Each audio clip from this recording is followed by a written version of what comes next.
Sana ay mapatawad nyo rin po ako.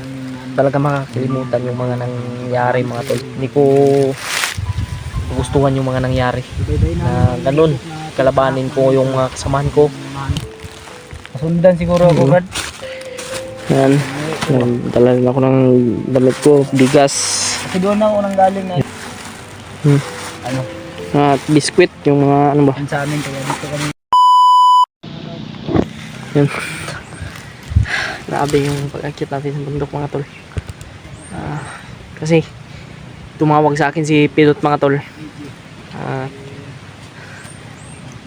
Yun. May problema daw siya. Brad, bakit ka napatawag sa akin, Brad? Sinabi ko sa'yo kanina ba yung problema ko. Humingi ako sa'yo ba? Oo nga, mga tol. Humingi talaga ng tulong si Brad Pilot sa atin. At syempre, hindi din naman natin yan tatanggihan. Kasi kaibigan natin yan eh. At yun si Kuya Raymart mga tol, nagpapasalamat po ako sa Panginoon. At syempre kay Lolo Ambo dahil binigyan siya ng lakas. At syempre sa bayaw niya na si Kuya Ray, niligtas siya mga tol. Pero sa hindi nasahan na mga pangyayari mga tol ay si Brad Pilot may problema na naman. At yun, yung kanyang, kasi bumisita doon siya. Bumisita ka doon, Brad? Bumisita ka doon sa dati mong ano? Sa lula ko. Sa lula mo?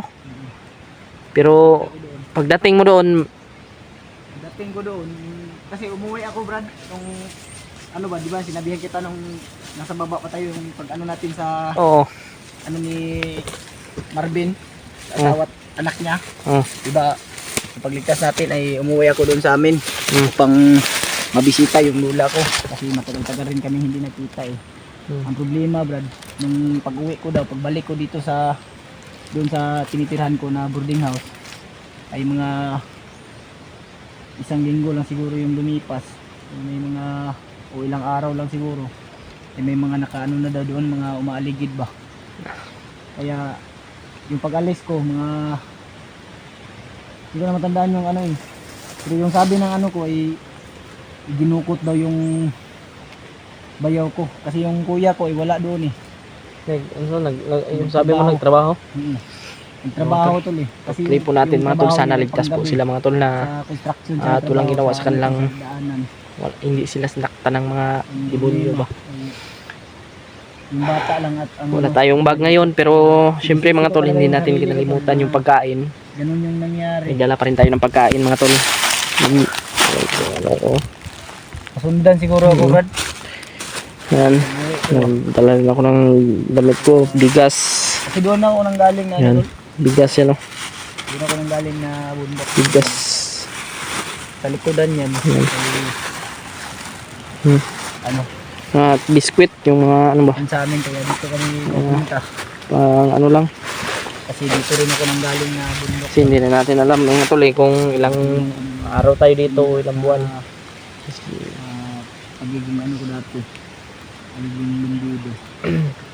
Grabe mga tol, problema talaga ngayon. Sana ay Humihingi talaga ako ng tawad kay Kuya Raymart, syempre kay Kuya Bads mga tol. Humihingi po ako ng tawad kay Kuya Bads. pamangkin ko.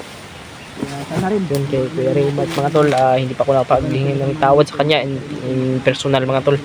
Kaya sana ay magkita kami dito sa bundok Kasi ano natin para magtulungan din kami mga tol. At humihingi po ko ng pasensya, patawad sa kung ano man yung nagawa ko. Dahil sa akin daw ay hindi tayo ng tulong po Egypt. dahil daw ako yung dahilan kaya nabihag si Kuya Raymart, yun yung sabi-sabi ng ano. Pero alam ko po mga tol na hindi ko po kagustuhan yung nangyari mga tol. Ginamit po ako ng demonyo para kalabanin yung mga kasamahan ko. Kaya mga tol, humingi talaga ako ng tawad. Sana ay mapatawad nyo rin po ako. Hindi ko talaga makakalimutan yung mga nangyari mga tol sa amin. Dahil hindi ko talaga sinasadya yun eh. Sabihan natin siya nahingi ng tulong. Hindi ko gustuhan yung mga nangyari. Ibay-bay Na ganun, kalabanin ko yung mga kasamahan ko. Mahanap. Sana. Sabi po kami tol na mahanap namin. Sana ay ma-share nyo po itong video na ito mga tol. At syempre patuloy pa rin tayo sa ating paglalakbay ngayon. Nagre-relax lang kami at nag-video kami para may i-update din sa inyo. May update kami dito sa bundok at para may makita din kayo yung upload namin. Kasi baka nag-alala na rin kayo sa amin. At ito ngayon,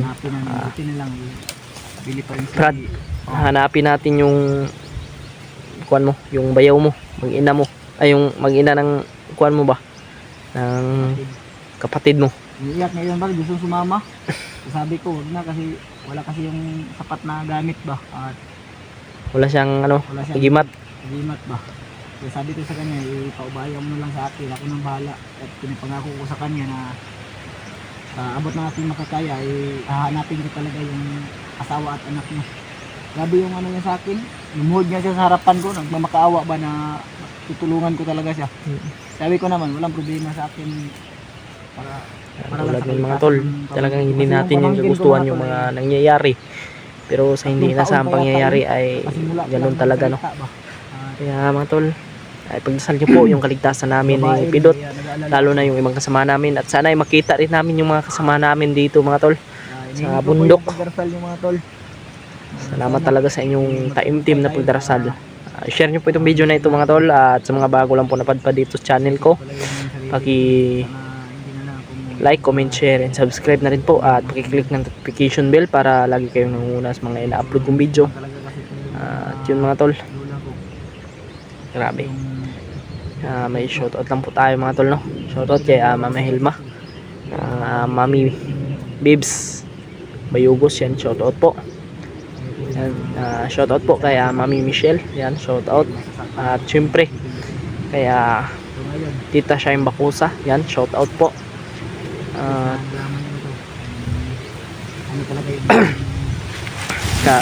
Ate Angel Heart, yan, shoutout.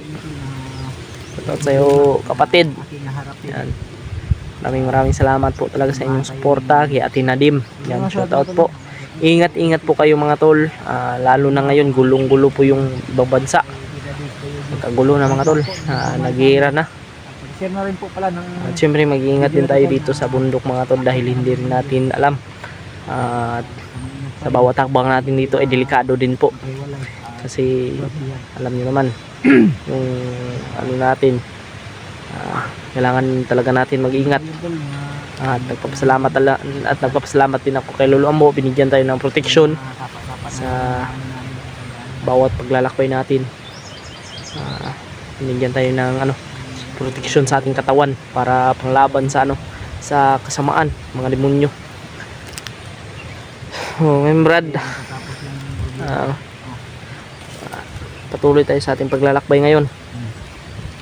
Salamat talaga di na Walang problema yan, walang ibang magtutulungan kundi kasi G, tayo. kung alam mo lang G, yung kapatid ko kasi G, umiiyak ba, yung kuya ko ba, humingi talaga ng tulong sa akin. Gusto na niyang sumama, sinabihan ko baka nisip ko rin kasi na baka mahuli ba at mabihag. Pero huwag mo nang alalahanin yun, Brad.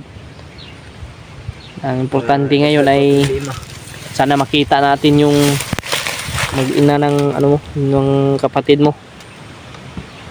Babae yun, puro babae yun bro. Yung pamangkin ko babae, 3 taon pa yata yun. Kakasimula pa lang magsalita. Yung ano ng kapatid mo? Yung asawa niya. Oo. Kuan. Parang kaedad ko lang siguro o mas matanda pa sa akin. Bata-bata pa din. Hindi ano pa. Sana ay maano natin yun, Brad, maaligtas natin. Dalawa Brad. lang kasi kami magkapatid, magkasunod kami. Hindi kami kambal pero magkasunod. 1 taon lang yung ano namin, nagbuat namin. Nagsisisi nga Sana ako nga na ay bakit pa umuwi ako doon. Sana hindi na lang kasi alam ko naman yung sitwasyon. So sabi nga ng iba, hindi natin sisisihin yung sarili natin dahil hindi naman natin talaga alam yung nangyayari. nangyari o mangyayari. Hindi Dahil din hindi natin hawak yung buhay natin. hindi din natin kagustuhan yung mga nangyari. Hindi ko rin gustuhan yung mga nangyari. Pero Yan tol. Sa masakit ilang sa ano ba, oras sa- nating paglalakbay ay nakarating din tayo dito. Relax muna tayo, Brad. Relax mo tayo. Walang problema sa atin. Nabay, Kwanjo. Sige lang. Okay ra ko, Brad. Ano lang talaga, malalim lang talaga yung iniisip ko ngayon. Parang wala akong ganang kumain ba. Wag mo munang isipin yan kasi yan yung nagdadala ng ano sa'yo eh. Yan yung makapanghina ng ano sa'yo. Ano ba, wala akong ganang kumain. Dahil nga, kagabi pa talaga ako umiyak, Brad. Hindi na nga tumutulo yung luha ko kasi Mas nasisi ko talaga yung sarili ko kung huwag mong sisihin na kasi alam sanay. mo, Brad, hindi na lang Hindi. umuwi. magbantay lang tayo.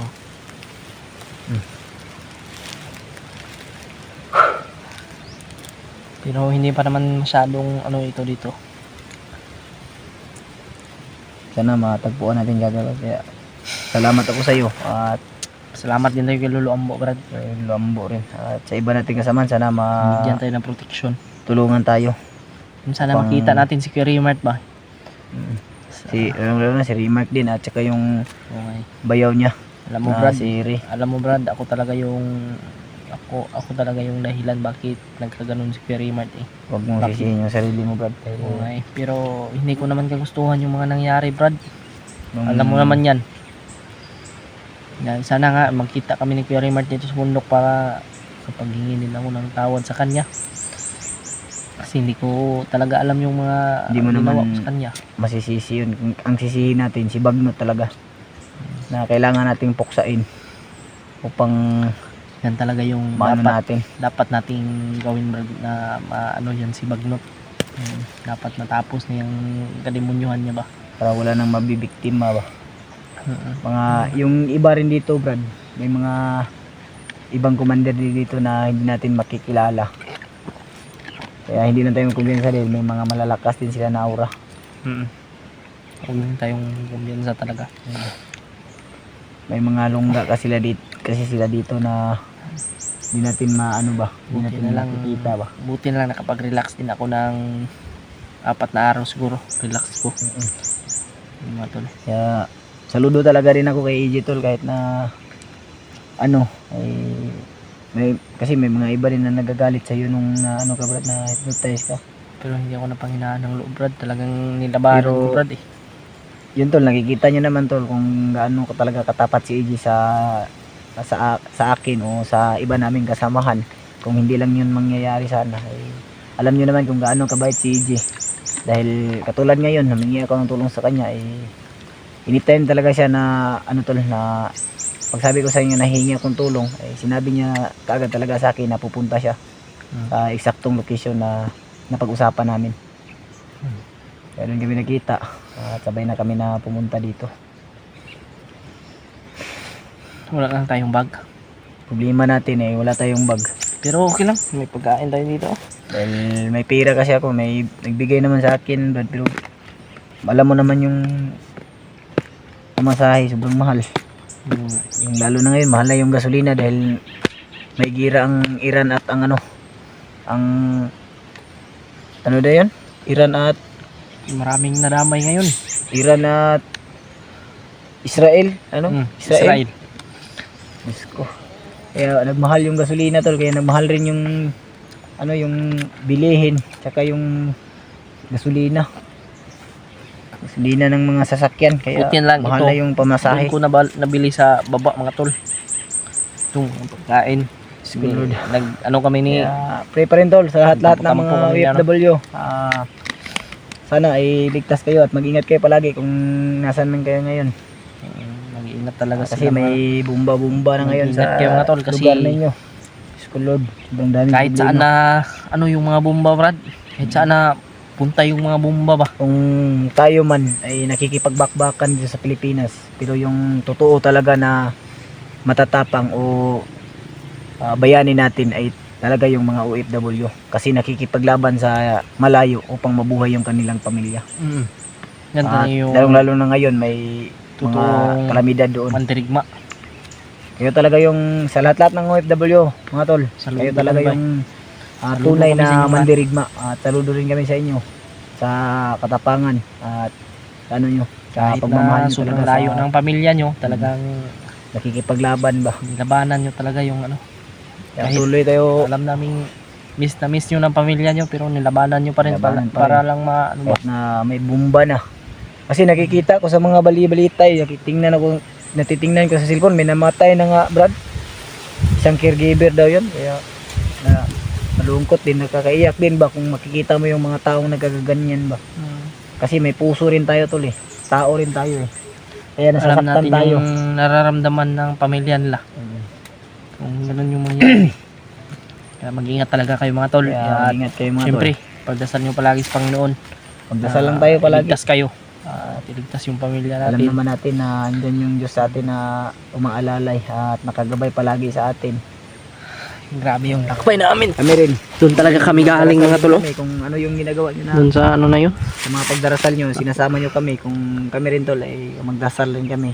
Isasama rin namin kayo para sa inyong kaligtasan dyan sa layo. Brad, malayo iguro na ka lugar. magkuhan rin Brad. Para Hindi na kami magtatagal tol. nakapag-relax kami sa sobrang init kasi mga tol, kaya dito. Buti lang nakakita kami dito ng ano namin no. Papasilong. Pasilungan namin. Another bundok na naman itong akyatin namin. Kaya tuloy-tuloy lang tayo Brad. Huwag tayong May panghinaan mas ng ano loob. pa dito, Brad, mas tuktok pa dito talaga. Mas mataas pa dito ba? Grabe yung pinaka ano, doon tayo mahirapan kasi may mga bundok yun, doon hindi lang tayo magkumpensa doon dahil may mga sniper na nakaposting. Alam ko sobrang talaga na bilis nga na tuyo ng ano, ng boots ko ba. Hindi ba nakadaan tayo ng ano, sapa. yung init tol. Sobrang init, sobrang bilis na tuyo. Putik na yung ano ko. Kaya tara Brad, tuloy-tuloy tayo Brad. Ito lang yung ano ni dala namin na bago, May bigas pa yan no. t-shirt yung extra mo dyan, Jay. Dalawa. Ako wala akong extra kasi yung ano ko, yung katulad na ganito ay andun sa bag ko lahat. Kaya kailangan ko rin na mahanap yung bag ko. Babalikan ko talaga yun dahil mga damit ba.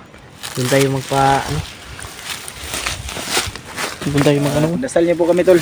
Sana ay Ano natin to? ligtas Pagpatuloy kami natin sa itong paglalakbay natin. Samahan nyo kami sa paglalakbay mga tol. Tara. Hindi ko talaga namin yung pagdarasal niyo.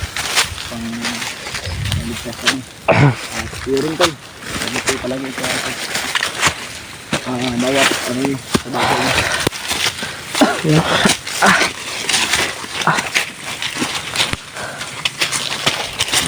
Grabe yung ano natin mga tol, nilakbay oh. Sobrang taas dito ng bundok Brad no.